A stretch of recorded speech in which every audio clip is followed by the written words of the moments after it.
Hey guys, this is going to be a pretty short stream, although it could be a long stream. I tried to make a live earlier on parsing Second Amendment and ended up going pretty poorly simply because I was way too tired to refine my thinking on the subject. Had just woken up, so I was 75% asleep. But in any case, this may be more entertaining, uh, more substantive or informative or thoughtful take on an interesting subject. So I wanted to talk about the jury system and my thoughts about how it could be reformed or what alternatives there may be to it and the essential issues with it. So historically speaking, we have to remember that the jury system was decided upon as a means of dispensing criminal or trial justice, because the founders and the historical context of the founding, essentially one of the things that they were concerned with Great Britain and their judicial administration in the colonies is that the judges ended up being pawns for the king. They ended up being corrupt in some way or not unbiased. And so they decided that juries would be a jury of peers dispensing criminal justice via a jury, by the judgment of a jury of peers, would be a better alternative uh, to judge dispensed justice or a bench system, right? In certain instances, in certain civil matters, judges may ultimately rule on cases um, and dispense rulings, but in many criminal cases, and it just depends on what matter is being tried for at trial, but generally speaking, juries are used in at trial for issues of criminal justice and deciding what would be just in any given case. Now, I haven't gone to law school, so I can't really tell you the situations in which a bench system is used, judges are used to decide cases, or when juries are used to decide cases. The applicability of either system, right? I can't really speak to that factually, but I can tell you that historically speaking, the jury system was thought of as a better solution to a bench system because the colonists were dealing with corrupt judges.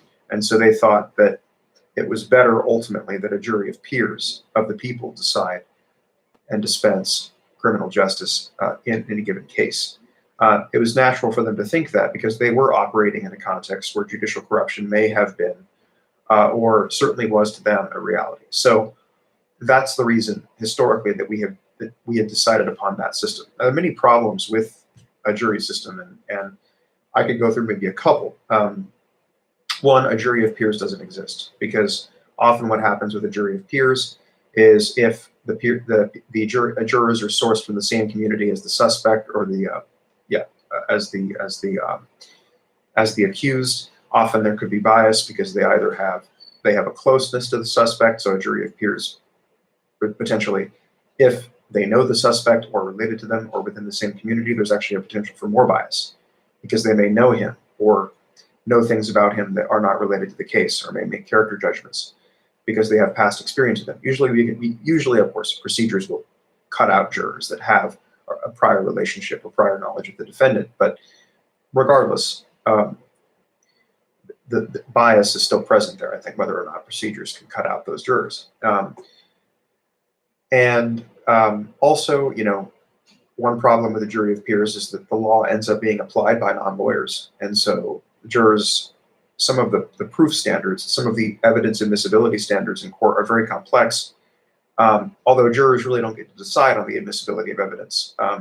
It's more the logic of proof and, right, which, how a case is proven. Specifically, in any given case, how a specific charge is proven in any given case, there's a specific logic to the proof that would either render the charge valid or invalid. And jurors, as non-lawyers, may not really be able to internalize the logic of proof at the same level that lawyers would be able to. Or maybe the logic proof standards are common sense. I mean, you could argue that as well, in which case this isn't an issue. But also, you know, in terms of bias and deciding things impartially, right? Cases need to be decided impartially in this regard. And I don't know if we can necessarily trust, your common everyday folk, to be able to do that with true objectivity and with true ability to contextualize and weight evidence. And I just don't know if founders had great faith in people, and that's fine. And I think by default we should, it's not a bad attitude to have. But regardless, there's a risk with leaving discretion in the hands of fallible um, actors and agents and deciders, and we have to be very careful with who we let decide certain matters and render judgment on certain matters. And so we have to very carefully select who ultimately ends up on these juries. If we can do that, jury system is fine, but leaving an unbiased, impartial judgment in the hands of judges seems more logical to me, when the possibility of judicial corruption is actually, it's not non-existent. You could still have it. You have politically elected judges, which are more prone to being corrupt, and even nominated judges can play favors for their nominator. And corruption is still possible, but you could also have corruption in juries by a lack of bias and everything else. It's not necessarily going to be the best antidote. Now, yeah, and so there are just problems with trusting a jury to be able to decide matters objectively and to be able to properly weight evidence and then use the evidence.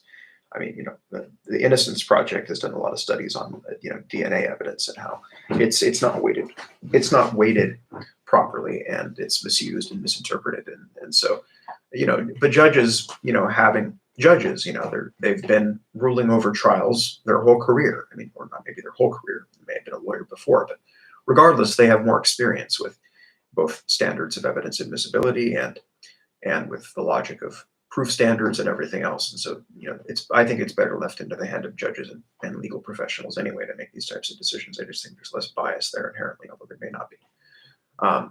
They're still human as well. So I don't know. Regardless, the jury system is not the only alternative, and it's not the only antidote to judicial corruption. We could eliminate all of the potential bias and misinterpretation of evidence and all of that by cutting out juries and then moving to a bench system, right, would be my solution. But the bench system could be structured differently. So one idea is that we don't have one juror to decide a matter in one case. We have 9 or we have 10, right? In the same way, we could establish a bench system that is a panel system rather than a single judge system. So what would ultimately then be my solution to the problems of the jury system is to transition to a bench system, but also create a panel bench system rather than a unijudge or one judge bench system, right? So that in that sense, if you have a panel of judges, right, deciding the outcome in a given, dispensing criminal justice in a given case, if you have a panel system of multiple judges, the power of one judge, right? So each judge checks the other, right? So if we could move to a bench system and not have any problems with judicial corruption or anything like that, and could trust judges to render criminal justice and decide cases impartially and more effectively than juries can, my solution would then be to create, instead of having a bench system where one judge decides the outcome of a case, you have multiple judges on each bench, such that in the deciding vote, each judge checks the power of the other. And the more the judges, the better, right? To ensure that the decision, right? So that when you only have one decision maker in any given matter, there's always the risk of them having made an error, and then the case is decided on their error in either thinking or action. And so if you have a panel of judges, multiple decision makers checking the power of other decision makers and reevaluating and checking over their shoulder and looking at their decisions and analyzing them and making sure they're valid, the more 2 heads are better than 1, and by that same logic, 3 heads are better than 2, 4 heads are better than 3, 5 heads are better than 4. In that sense, a panel of judges moving toward a bench system and replacing a jury system, removing all the potential bias and issues with the jury system, replacing it with a bench system where not only one judge decides in any given criminal trial, but creating panels of judges so that the voice of each judge checks the other, the vote of each judge checks the other. And so, two heads being better than one.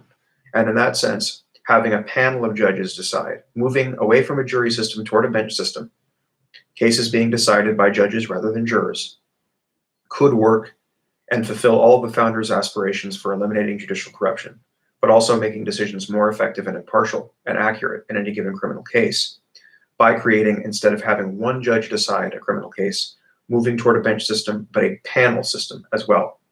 So a panel bench system where you have multiple judges on the bench in any given criminal trial, each checking the power of the other when they ultimately attempt to render a decision in any given criminal matter or any given criminal case for any given charge. And I think that reform in our systems of criminal justice, I think, will eventually require that we do away with human decision makers entirely. But and we probably wouldn't be able to do that for maybe a couple, it's probably going to be another century or two before we're able to fully overcome them and replace them, whatever decision-making technology would be non-human, if it's artificial intelligence or whatnot. That's a different issue, but we could move away from all the issues with the jury system, which, like I said, a jury of peers is non-existent. Very difficult to find unbiased jurors who can weigh evidence and proof standards and admissibility standards effectively. So you eliminate that, move to a bench system, which seems to be better in all of those respects and correct all those issues. But instead of a single judge bench deciding any given criminal case, you have a panel of judges, each one checking the other to eliminate the possibility of both corruption and ineptitude in decision making. And so that would be my solution to maybe reforming the jury system, maybe replacing it with a bench system, but as I said, a panel of judges rather than one judge deciding any given case. Historically, it made sense in the context of the founding that we would have moved toward a jury system, and we would have just distrusted a bench system because the Crown's judges were corrupt. But ultimately, what was an effective solution against a very local problem at that time has now become a tradition that may or may not actually be good in deciding what is the right outcome in any given case. And judges may be more capable of doing that, rendering impartial and accurate judgments in any given criminal case. Eliminating the potential for bias in these types of decisions is absolutely essential because we endanger every defendant who comes before a decision-making body that is biased in some way. I mean, their fate depends upon an unbiased process, and I think juries produce far more bias than a jury system produces far more bias in that regard than a bench system. And a bench system, if made into a panel of judges system rather than a single judge a trial system, each judge would check the power of the other, eliminating both corruption and enhancing the quality of their decisions by the logic of the fact that 2 heads are better than 1 and 3 heads are better than 2. So in any case, that's my thoughts. Those are my thoughts on the jury system, maybe how I would reform it. Thank you for watching.